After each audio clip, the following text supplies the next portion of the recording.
But no, you remember Charlie bit my finger? Yes, yes. Do you know what happened? It got removed from YouTube. What? Why? Someone bought it as an NFT. They really did it. They bought it as an NFT. How much did it sell for? What's up, guys? Another episode of The Flip Side. Glad to be back. Solid weekend this week, Krishn. Solid weekend.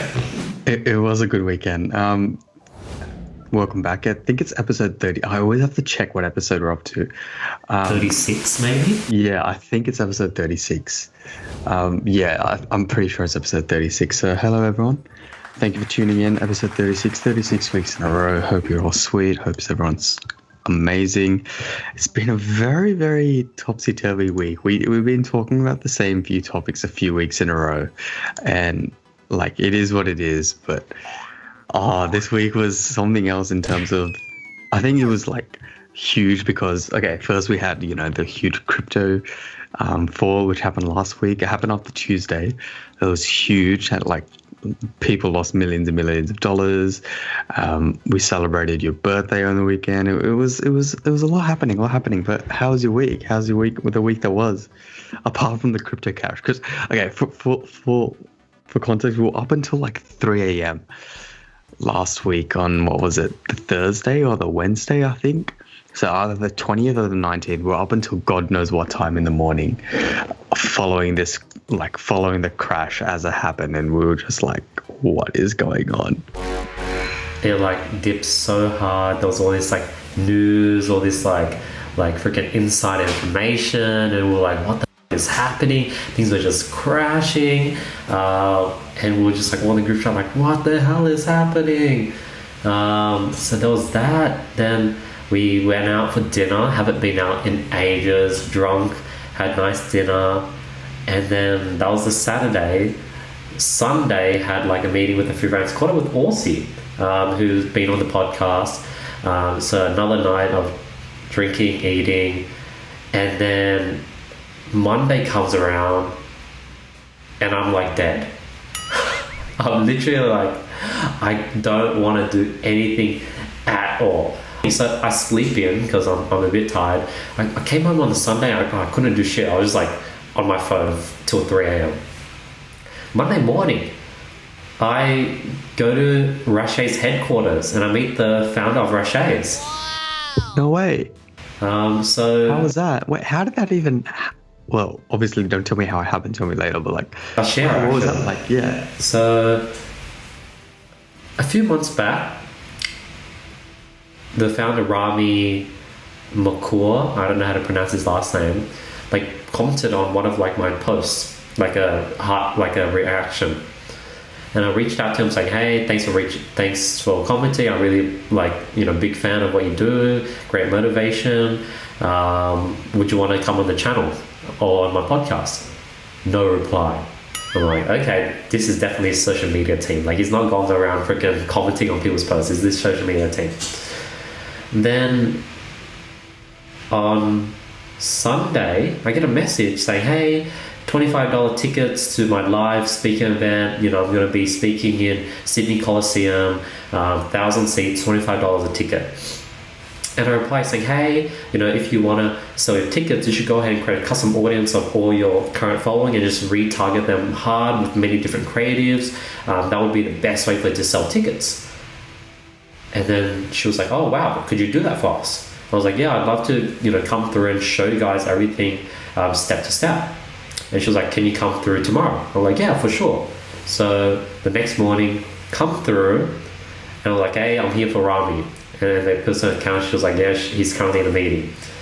And then this guy comes out, I think it's the co-founder, and then a girl comes out, the social media girl. And I was like, holy shit, this whole time I've been DMing this girl, not Rami. He's not in the DMs. He's not managing people's DMs.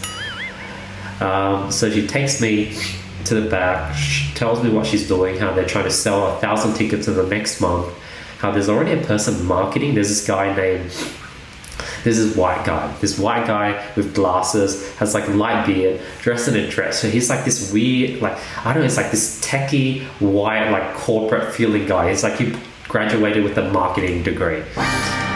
And I was talking to her. She was like, yeah, I'd love for you to do your own thing. Show us your strategy. Your strategy seems really good. We could set it up together.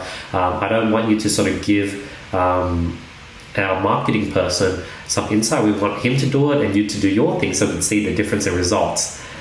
And I remember I was just sitting in the marketing room talking to all the other people, all the creative people, the editors. And he goes up to me and we're like, so are you like a new... were you hired as the new marketing person, or are you here just helping out? So he was like weird. It was like this weirdly, he felt threatened. It was so weird. It was so freaking weird. Makes sense. Like he rocks up to work one day and he sees like a 22-year-old young man in his position where he should be doing, I don't know what he was doing though. Anyway, continue. So old. Like I thought he was like 30 or like late 20s, but he was 23. So he's only 1 year older than me. But he just looks old. But he was just like one of those technical guys. I was just like telling Alyssa, the CMO, all these like technical things that she couldn't understand. I was just breaking it down as if she was a client. I taught her how to do ads, so she knows how to run ads now, which she for some reason hasn't learned. And I got to meet. She introduced me to Rami, shook his hand, talked about how I really impressed and inspired by what he's been able to do. I saw the office. It's like this cool office nearby actually in Chester Hill, 30 people or 20 to 30 people. So the office is in Chester Hill. It's near, I don't know, it's actually like, so Chester Hill, there's this gym. That's next door. Yeah. It's literally like a 10-minute drive. Crazy. So, and then I see this massive TV that has like all the numbers, like how much egg and sausage rolls they sold, how many this they sold, how many this they sold, how much Rose Hill store made, how much the Blacktown store made, all the numbers, and it's cool to see all right. And I was pretty shocked. Like it was 2 p.m. The highest grossing store was like Rouse Hill, and it was like 1,800. The next one was like 1,000, 200, 300. And I was like, how many stores do you guys have?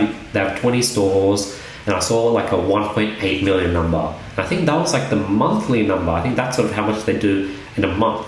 So it's cool like seeing the behind the scenes, because when you see it from the outside, you're like, this is some massive franchise. But when you sort of visit the store, you see like how achievable it is, how doable it is. You see the numbers, and it's like really cool just to see behind the scenes, see how they're like a freaking stock trading thing where they have like all the numbers so everyone can see. And I see all the different offices, cubicles, sort of, the nice lunch area with the Rashay's freaking. That's so awesome. That you get Rashay's food at Rashay's HQ. You're kidding. That is sick. That's actually amazing. Yeah. So that was the weekend, and after that I came back and I was like just no energy, pushed through a few meetings that were locked in, slept late for some reason. This morning did nothing. I just lied down in the sun until the last 2 hours where I did the mastermind call on this. So yeah. Oh, busy week. I'm just reading into him now. So he started his business. So Rami Ykmour started his business at 22 years old. And how, like, imagine starting like a huge, like massive organization at 22. But the thing is, Rashay's has probably been around for so damn long that we just don't realize it. Yeah. Like it says here that it's been around since 1998. And I'm like, oh, damn, I didn't even know that. And like, because recently they've rebranded so they can open up in, normal stores, like and like a food court sort of vibe as well. So they've transitioned as well. So I think they've had to like change their whole business model with COVID coming around as well. But yeah, it's actually interesting. Like 22, he started. He's similar to you in the sense that he started very young, and he's built it up to. Did you have like a solid conversation with him or? I had like probably the first introduction and then the second time just before I left. I only talked to him for like maybe 2 to 3 minutes. And he has this like great energy. He's so humble, he's smiling. He has this, I don't know, do you know Tony Robbins? He has this Tony Robbins vibe where he's like this just big guy. And he's like this big head, big positive energy. He's like a nice, friendly giant. That's the vibe I got.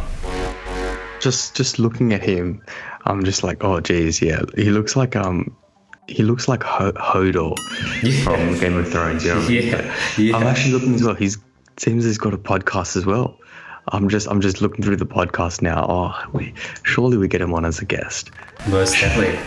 Surely we try. There's only so he uploaded last time 28th of April, and it's actually somewhat interesting. Like he's got some decent amount of. Oh, he only started recently as well. He started. Oh no, wait. He's got a few episodes, but yeah, it's interesting. I'll make it happen. Dude, I was there for like 2 hours, like showed them the whole strategy. Like she was like, if you want to get paid, just let me know. I was like, no, like I just want to provide value. So I could definitely get him on for sure. Dude, if we'll do it in person. We'll go to his office and we'll do like an episode in person, and then we'll use our like own cameras, our little cameras. He has like this studio where there's like these massive giant cameras. But yeah, we'll make it happen. Oh my god, I'm kind of nervous because that'd be pretty sick. Like in terms of, anyway, we're getting ahead of it, but like that's actually a good opportunity. You can leverage it, just be like, no, I'd just love to have a chat with him, just to learn about it. But I don't know how people could view it in business, where it's like could come of it, think of it as like, they're coming at you or something. But surely not. He operating in two separate, like completely different fields. There's absolutely no way, right? Like surely not. A clash in what? Like, as in, he can't view that as you like coming for it. Like, he wouldn't want to come onto that and as a guest or whatever because it. You know what I mean? Like, yeah, I think it should be fine. So this is like, and then it sort of helps him with his brand, and I have my following post on my main channel as well, get him some subscribers, and I'm pretty close with the CMO. She's like the one who built his whole personal brand. So I'll reach out to her after I sort of give her more help and then help her get more results. And yeah, so that was pretty interesting, and I don't know, like I've just been exhausted, and Krishn, I'm thinking about quitting drinking again. You're lying. I'm thinking about going abstinent. No, that's not quitting drinking. Abstinence means like quitting everything. What does abstinence mean? I think it's like when you abstain from doing something, it's like, no. You're on the right track, I think, but you think of going complete cold turkey. I'm thinking about it, because like, you know how like even on my birthday, like, Matt and not Peter, but Peter would like, everyone like, they're like sober, like sober is like becoming a thing, and it sort of makes sense because I don't know why I was like on a really good momentum, and then that weekend all of a sudden my momentum just like crumbled, and I'm like, what do you mean momentum? Is it momentum of drinking or momentum of what? Momentum of waking up the same time every day, doing my end routine every day, getting work done every day. I haven't done any of that in the last 3 days. Okay, I get it, but at the same time, it's easy to like every time the morning after is always going to be hard, right? Like you're always going to struggle. Like you're just going to feel like sleeping and just feel like death. Yeah, I actually understand that. Maybe a day, but I think you went out 2 nights in a row? Yeah. Did you drink the Sunday as well? I did. Okay, so you went from not doing anything at all to suddenly 2 big weekends where you went out and had it. You know what I mean? So it's like kind of explanatory in the sense that you needed to just rest and like recover. If it was just Saturday, you just need the Sunday, and then the Monday you'd be sweet because you don't have a choice. You know what I mean? But the Sunday as well, that's the Monday. I don't know, but like you think you're really ready to do it? Like you're really keen to do it? So I'm trying to think, because like in the past, like when I was at my peak, I was still casually drinking. Like I'll casually have a beer when I would go to Rami's farm or when we had dinner. Casual drinks would be fine, I guess. But because I know like alcohol, like it doesn't, you don't get the best sleep with alcohol. Even though you knock out, it's like you're on like sleeping pills where you're actually not really sleeping. You're just putting your computer on sleep, but you haven't actually shut down your computer. That's what happens when you drink alcohol, weed, or take sleeping pills. You're actually putting your computer to sleep rather than actually turning it off to rest. But I don't know, like that's something I need to make a decision soon, because I can't be in this limbo where I don't know when to say yes or when to say no. But I have a pretty good formula. So maybe saying no all the time, but saying yes in situations where I need to do it to be socially butter myself into the surroundings. So that would be like in a situation where you're at some like, say a huge event organized by someone, and it's like, all these what's the word? What are you? Entrepreneurs are there and everything, and then you have a drink in your hand and you're just casually socializing, right? See, I get that because you don't want to seem left out, right? I get it, yeah. And then the other situation is, I had this thing before where, like, for example, like different drugs or different things doing different things with, like, say, a group of people. Like, I'm most like a normal group of people, I would definitely say no. But let's say I was in this freaking this private party. There's Elon Musk. There's Steve Jobs. There's Steve Jobs. There's who else is a crazy, like, I don't know. Let's say there's like people like Joe Rogan. There's like Jeff Bezos, big man. Jeff Bezos. And then they're like sitting around this fire. They're doing some stuff, and they're like, "Hey, Andy, do you want to have a hit?" I think I might have to say yes, man. You can't not say no. You can't. There's no way you can say no in that scenario. It depends on what they ask you to do, though. Like, you gotta have some self-respect as well. You know what I mean? But if it's just like, yeah. My hypothesis is, one, if someone is at their level and they're doing that, that means it's okay because, like, they're that smart. Now, what I'm saying is really subjective because, like, majority of these people, they won't be abusing their bodies. But, like, if they're at their level and they're that successful, I'm more than happy to do whatever they're doing. So whatever Elon Musk is doing, whatever Jeff Bezos is doing, if they're doing it at a party, I'm going to do it with them. See, okay, like I get that state of mind, but in terms of, like, you got to have the boundaries and you got to understand as to, like, you know, what you are okay to do and what you can't do. Like, obviously. What do you think Elon Musk would do that you would have to say no to? I don't think he'd do anything. I think he's quite a normal guy at the end of the day. I mean, did you see a video of him, like, dancing on stage? Yeah, like, he just looks like a normal bloke in that sense, where he just, like, he would just be normal. But in that sense, I don't know, like, hearing about all these stories about, you know, like Epstein and then, you know, those really influential people, and then, like, obviously you don't know if it's true or not in terms of, not obviously the extreme, but, like, you don't know what they could tell you to do, or, like, in that situation. I guess you got to be there and see, but, like, I get what you mean. But in that sense, in that scenario, say if I was hanging out with Jake Paul, I'll probably say no to a lot of things he does. But if I was hanging with Logan Paul, I'll probably do whatever he says. And what would the difference be in that? What would the one key difference be in that for you? So I think Jake Paul would be one. He's like, he is sort of successful, but, like, he's not someone that I really look up to, and I want to sort of go down that route. So that's one.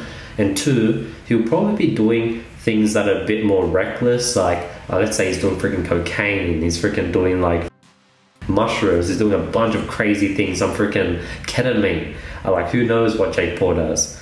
Whereas Logan Paul, he's more of the older brother. He has this sort of strong team, strong investment portfolio, really smart, knows what he's doing in the social media space. Like, probably the worst thing he's probably going to do is, like, smoke weed and that's legal in America. He'll probably drink, get smashed up, drink a lot of alcohol. I'm down to get with Logan Paul. Now, if he does this left-wing thing and he does some crazy, like, if he does mushrooms, which I can see him doing, I'd actually want to try it with him. But I don't see him as a person that would do these crazy things. Hence, I would stick to that hypothesis rule. Yeah, 100%. Like, I completely agree with you. You just be way more inclined to do anything with Logan as opposed to Jake Paul, right? But yeah, like, I don't know. I think that if you adopt drinking in a social manner and a presence, because, like, say you go to such an event and it's like, you know, everyone's having a beer, it's hard to just say no. I'm not saying that you shouldn't stick by your own personal morals and beliefs. You definitely should. If you think that you want to stop and quit, you definitely should. But I'm saying that, like, I don't know, it's a weird one because I'm out here pretty much saying that, oh, it's okay if everyone's doing it, it's okay to do it. No, it's definitely not that situation. But and like if you're at a party in a room with like all these influential people, just have a beer and you can have the 0% alcohol now. Like there's the Heineken 0% alcohol.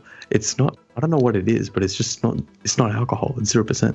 I sort of started get what I'm sort of getting to, like that. When you go out on a Friday night to the city with all your boys, you're going to be dropping $200-$300 on food and rounds minimum. If I were to drop like $300 to $400 on that weekend, or like $350, and always like it never evens out. It never evens out. Me, freaking, it was only you and Kevin that got me back for dinner, but you guys got me rounds as well. I'm not gonna reach out to everyone else for it. I don't really care. So I'm like, still like, I spent like $300. It was like a solid weekend, or like $350. But $350, like it was cool. We hung out, we caught up, had a few drinks. It was a bit relaxing, but like it wasn't worth, like that experience was not worth $350. Like that experience was equivalent to what we did with Tommy, Jamie, Anthony, when we went to Scarborough Hotel and we did that whole hike. That day only spent like freaking $35 to $40, and actually that was probably way better. We freaking climbed a mountain, we watched the sunset, we drove around. Like that experience for $40 compared to Saturday night for $350, $400. Yeah. Oh yeah, no, I 100% agree with you in the sense that, look, you need to be adamant. You need to get that money back first, because like it's so easy to just forget and like just put it on the back burner. But like when you accumulate it all back, it'll like lessen up the amount that you spent, and then it'll be like even out to be decent, right? But like you're 100% right. You can never even out at the end of a night out, because it just gets so out of hand and so hard to like accumulate the costs and everything. Because like once you just start doing the rounds and rounds, it's just so hard to keep track, and it's just like who wants to do that? Who wants to ruin the vibe? But yeah, 100%. Like you just have a more enjoyable night when you just, or even just a day. You know what I mean? Like you can just kick back, chill, do something. You feel like you've accomplished something. You feel like the day was decent, wholesome day. You know what I mean? But yeah, I think if you do decide to quit, like abstain from it for a long time, it's got to be something that you're like ready to do and comfortable to do. Like, do you think you've like partied it out, like you've completely let it out of your system? I think, and another thing is like when you drink, it's like you're paying $15-$20 to get like this little buzz, and like the buzz isn't even like that good. I think that's like another thing to it. It's like it's a social construct, and it is. But I think like, for example, going on a dinner with like say Rami and all his friends, buying rounds, getting dinner. By the end of it, you probably spent like say $100 at max. But you're like surrounded by these cool people. Everyone's laughing. The conversations are super funny. It's just funny just sitting there and just watching everything play out. And you're able to really let loose. They're smoking cigars, joints, different things, and like it's just like a nice chill night. That's when I'm in an environment where I'm able to just like really let loose and just relax. So I think that's maybe another thing. Like maybe if we did the same thing but with a different group of people, maybe it'll be less on edge, less not anxiety, but like you're just more relaxed and chill, and you don't have to like worry. Maybe that's it. I 100% agree. It depends on the social setting and everything as well. You'll just be a lot like calm and everything, because at the moment everything that you said in terms of the reasons why you don't want to be drinking, exactly what your friend said that night as well, Fash, when he was explaining the reasons for not drinking. And like I get it as well, but at the same time it can be fun if you have like different scenarios and settings and like different people, like you said, because it's not one dimensional, it's just different. That's what I reckon. Give it a go next week or the week after next. And you'll see how you go. Like you never know. Like, you know what I mean? Like there's no point discounting it. Just 2 weeks to see what happens, and then from there you can make your decision. Most definitely. Dude, something I've written down: cigars.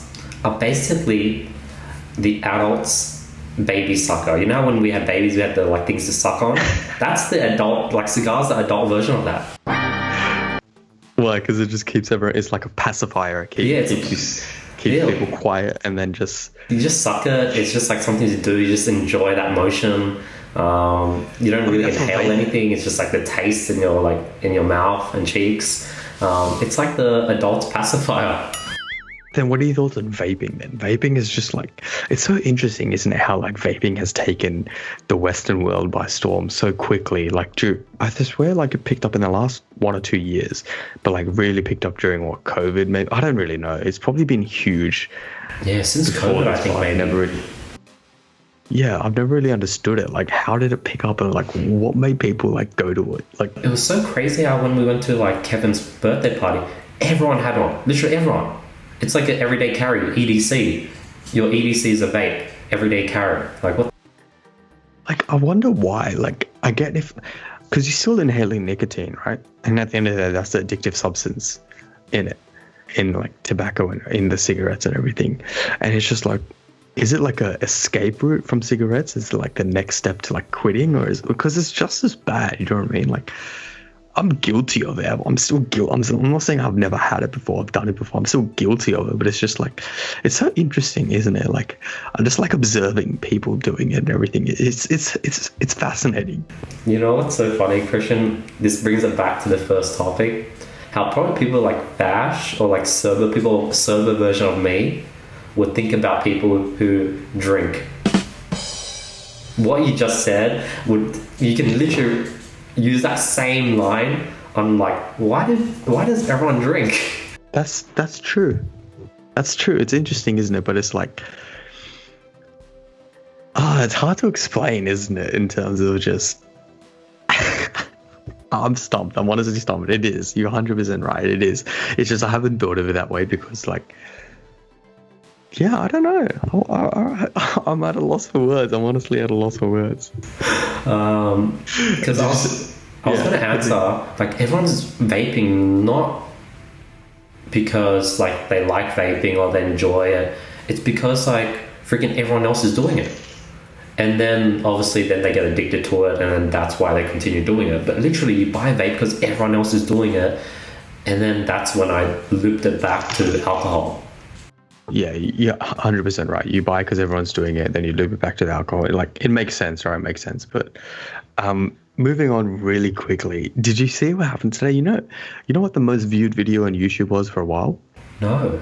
PSY Gundam style? Oh, yeah, that might have been it actually. But no, you remember Charlie Bit My Finger? Yes, that might be the one actually. Yeah. Do you know what happened? It got removed from YouTube. What? Why? Someone bought it as an NFT. They really did it. They bought it as an NFT.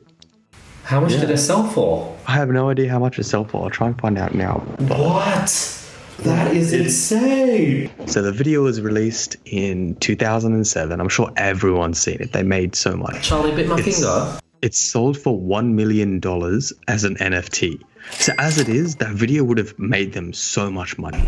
Wow. Right? That video 100% would have made them so much money. And now the owners auctioned it off as an NFT for $980,000. Who are the owners? The parents? The actual kids themselves? Surely it's got to be the owners, because the owners would have been the one that uploaded it, right? Like 100%. The owners are the ones that uploaded it. And so like, because the kids themselves are probably old enough now to own a majority stake in it, whatever, you know what I mean? But they probably don't. Who knows, right? But like, wow, dude, like it's crazy to think that could be the possible future. Like NFTs seem like they could be here to stay, in the sense that if you want to own a piece of internet history, you could potentially own it as an NFT. You know, I was thinking about this literally, I think yesterday. It's crazy how you bring this up, because I was thinking about like, what if Drake released a song and there was only 1,000 NFTs of it? 1,000 people had that song on their Spotify account, or like somehow link it to Spotify, and only those 1,000 people can listen to it. And then obviously there'll be a bunch of people bootlegging it, but then it'll be like taken down by Spotify. Like if I got a song and I knew it was like limited edition, I paid like $1,000 for it, Like, dude, me rolling around in the G-Wagon listening to that song, knowing I paid like so much money for it, I'll be listening to that on repeat. I'll feel so satisfied. Like, I bought this song. This is my song. I'm going to listen to it. I'm driving this cool car that I bought. You know, I'm looking at my watch and I'm like listening to the song and I'm like, and then people come there like, oh my god, is that the new limited edition Drake song? You have it? What? Isn't it $1,000? I'm just like playing and blasting it through, putting my windows down. Everyone's listening to it. Everyone's like, holy shit, that's the limited edition Drake. Like, that might be a thing. That might become a thing. I 100% agree that it could be a thing. But my question to you is, in a format of like, say, music, how would people that are like passing by know that it's the limited edition Drake song if it's being sold as an NFT? It's 100% like a purchase that you like would have to make, because it's like, I think you literally the other day got crowned as the artist of the decade by Billboard. So he's literally the artist of the decade. If he releases a song as an NFT or an album as an NFT, okay, look, the things that'll happen is, one, it'll inevitably just be pirated. Two, the whole purpose of it will immediately like diminish, because the minute that it gets pirated, the amount that it gets sold for is just worthless. Like, it just becomes a worthless digital token, right? A non-fungible token. And then two, it's like, okay, if it doesn't get pirated, say, no one will even know, but they'll listen to it. They could be listening to it, like you said, from Hawaii. It's like, dude, what is that? It's like really hardcore Drake enthusiasts would listen to it. And like, even if you post an Instagram video of that playing in the background, they could snip that and then, you know, like use that and be like, oh, that's when the talk starts. So it's interesting. So I was thinking about, like, let's say you pirate it.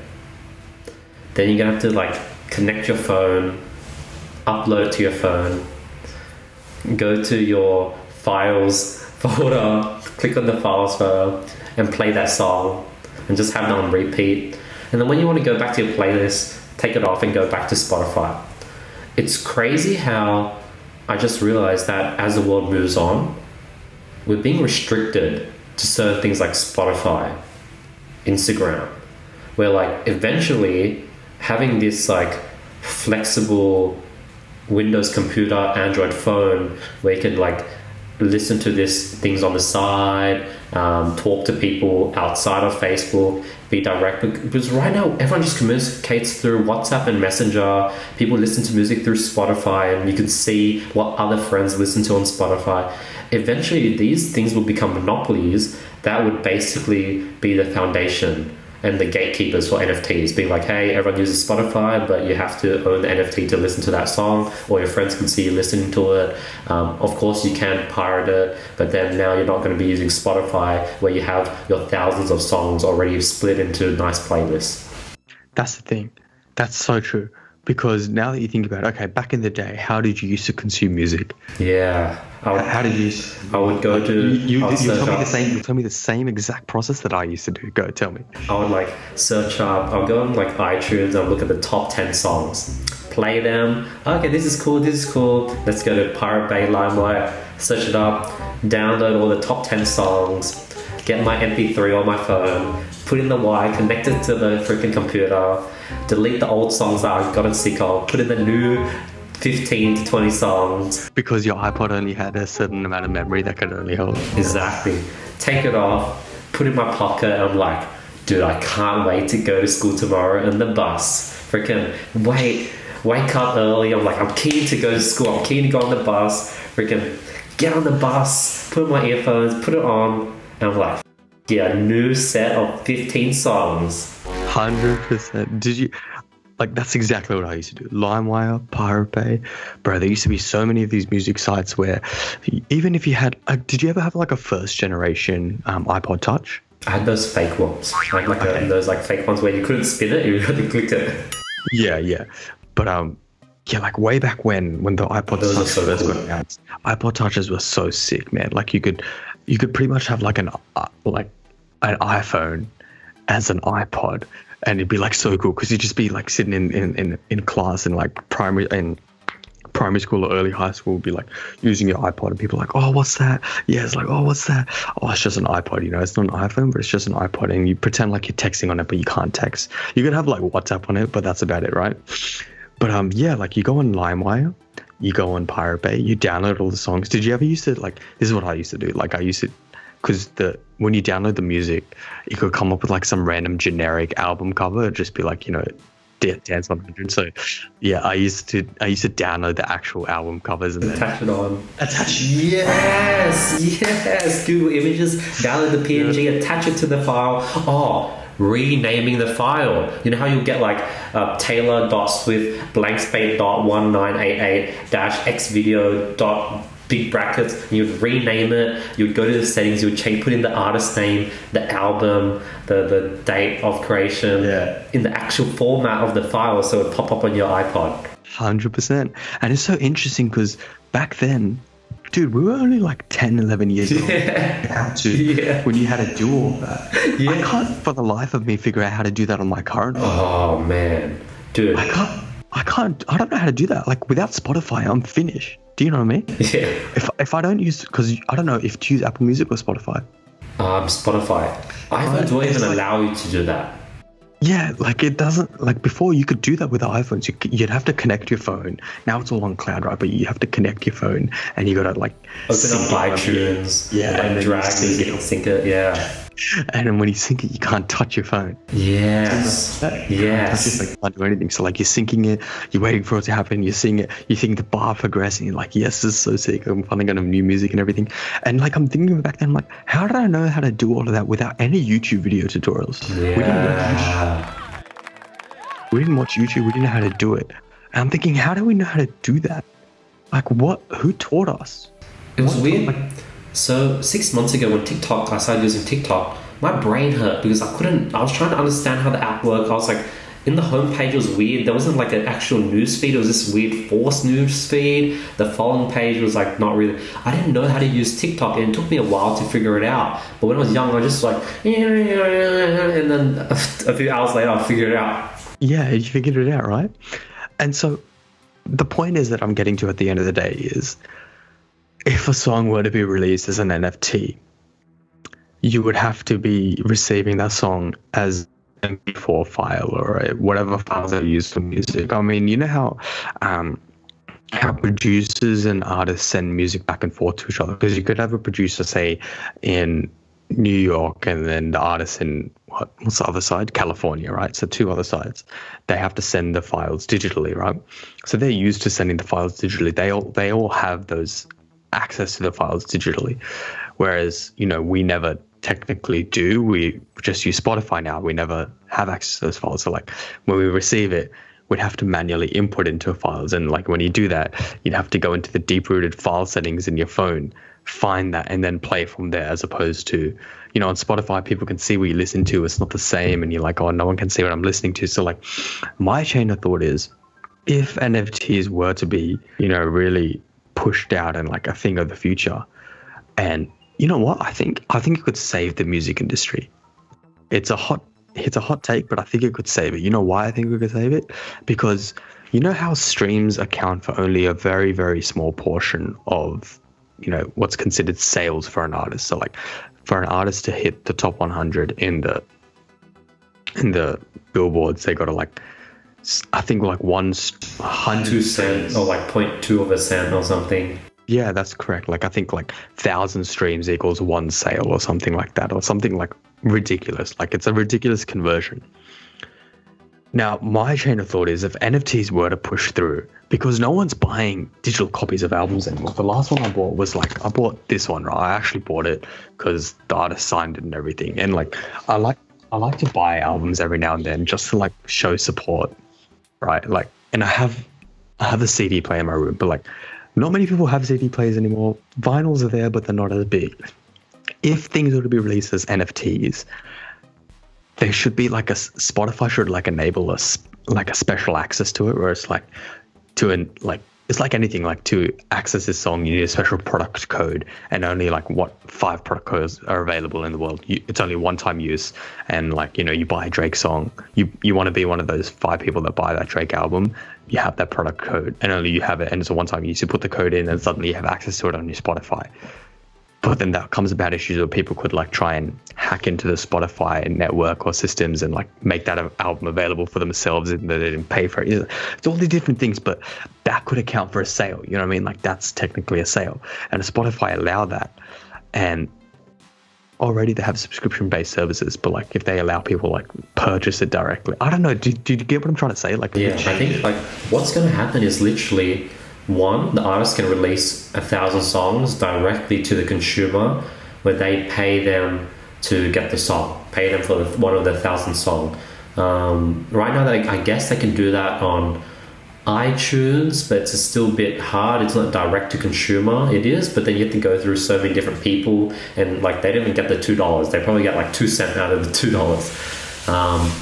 So one, it's direct to consumer, but two, I heard there's like technology where when someone buys a song for, let's say, $10, and they resell the limited edition song for $9, and then they pay a fee of like say 50 cents.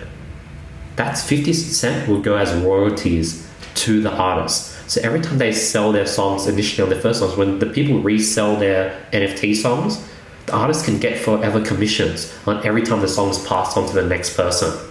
So that's pretty crazy. Oh, that's pretty interesting. So it's always going to be linked. It's always going to be inherently linked to the creator of the NFT. Yeah. So then when you talk about things like, okay, we'll stretch this into the next episode maybe, but like in an essence, you'd have to regulate the NFT market because, a creator would have to be linked to the NFT completely, and then like, to judge the flow of the royalties, etc. Like, I think there's like already like blockchain technology for that. So that's the crazy thing about blockchain crypto. Like all that stuff is already linked. Like when you buy a CryptoPunk, this $50,000 JPEG photo, somehow when you have it in your wallet, like you can see the history of that. It's like imprinted on the blockchain. I think the best thing was, I told you, it was like when you have a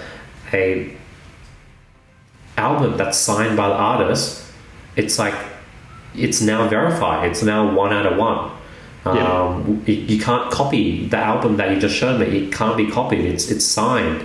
Obviously, someone can forge a signature, but like when it's on the blockchain, where blockchain is literally anyone can see in the world, it's very transparent. It's 1 out of 1. It'll always be in like your digital wallet, and like it's always going to be there. So it makes sense. Like, damn, it's very interesting to think, like everything could change like dramatically. Oh, look at this. I'm getting a call. Suspected spam. Nice. Renaming spam callers. I don't know. I don't rename it. That's just the device just naming it. That's pretty good. Yeah. Decline it. Anyway, it's so interesting because I think that space, there's a lot of growth in this space in terms of how things were traditionally sold into the digital age with, I think with albums, it could definitely take off. And I think that you could see in the future I think the first artist that ever goes into like the NFT space, I think that album is going to be widely considered as like, a game-changing album in that sense. But yeah, like with all this new technology, it's not hard for it to foresee in the future. And I think it could be a matter of time, but I don't think it could change it that dramatically. I don't know. Like, who knows what can happen, you know what I mean? It's pretty crazy how we're just social creatures, where the Spotify showing what your friends are listening to is strangely really powerful, addictive, fun. Like, it's weird how we just want to know what other people are doing. And like because of that, like it just shapes, like it's just inherent. Yeah, you're right. We're just inherent social creatures who are just like, really driven and thrive on that sort of stuff. And it's like we really want to know. We need to know. We need to stay connected. This interconnected world and everything. And it's like, I don't know. It's kind of like reminds me of The Boss. It's like, someone leaning over is like, oh, what are you listening to? And you like, you just show them really briefly as to what you're listening to, and it's that sort of thing. But it's also like someone's like peeking into what you listen to. I don't know, man. I don't know. There's a lot that you can take away from it. But so I was thinking like I was like, what happens if in a weird world where we just have cameras following us so we can watch all our friends? Okay, what happens if we're in a weird world where people know where we are in the country? Oh wait, Snapchat has this weird freaking feature where you can see where everyone is. What the hell is up with that? I never used that feature until I like recently, like, when you swipe left and you can see the map or whatever, and there's actually different zones that you can see. It's so, these sort of things you just don't think about that they're there. It's like, when those like people say to you, oh, it's an invasion of my privacy, all this stuff, but really you could be on like, one of those Snapchat stories where it's like, you know those one where it's like a red zone and you got to click on the zone and you can see what's happening. And it's like you could be on one of that and like you could say you can talk about your invasion of your privacy all the time, but little do you know that you're on a public story for everyone in the world to see. It's like, oh, it's a weird, wild place, man. It's pretty scary how we're like losing more and more of our privacy. Like literally when we go in a VR world, the creators can literally see everything. They're big brother. Like if you have a house and let's say you have like some girl in this VR world, like literally the creators can see everything. Like like Facebook can literally see you flirt with that girl you're talking to. Yeah. Facebook and Instagram can see you flirt and send DMs to that girl that they try to slid in the DMs. Or like it's weird how like that's just normally accepted now. It is just normally accepted. It's like all these, you know, you're seeing all on the news coming up with like breaches of data and like confidential information being spread unknowingly, and then like at the same time I'm getting all these spam emails coming up because I know that there's been a data breach somewhere and I don't know where these spam emails are coming from. I can't stop them because if you click on like unsubscribe, it just doesn't really unsubscribe you. So Those are the worst. I'm getting 10 a day and I don't know how to stop it. If anyone knows, you can let me know. Just spam, block. I think if you spam multiple times, it just goes to your spam folder. And I think there might be a way to block it. It just goes to my spam folder. Oh, okay, that's good. It's just frustrating, even just receiving, because I have to go into it and clearing it every few days and everything. But yeah, look, I like that episode. I think we're on a hinge of a topic where we can keep going for another hour and a bit, because last thing, I want to leave this last light bulb moment I had when I was just lying and watching my phone in the sun tonight. I'm not going to comment on it. I'm just going to let you say it, and that's it. Okay. So I used to really relate. Every time I watch Rick and Morty, I can really relate Morty with Steven, our previous co-host. But I found something that I was like, oh my god, it makes sense now. Ralph from The Simpsons. I was watching these like Ralph moments, and for some reason, he's so similar to Steven. That's it. That was my biggest realization recently. I haven't seen Simpsons. I don't know who Ralph is from The Simpsons. I'll quickly have a look after, but we'll wrap it up here. Thank you so much, everyone, for listening. Episode 36, I'll let you wrap it up. Thank you so much, guys. Really appreciate all the support. Hope you guys are enjoying it. Really appreciate the support on both YouTube and Spotify. And we'll see you guys next week. Peace.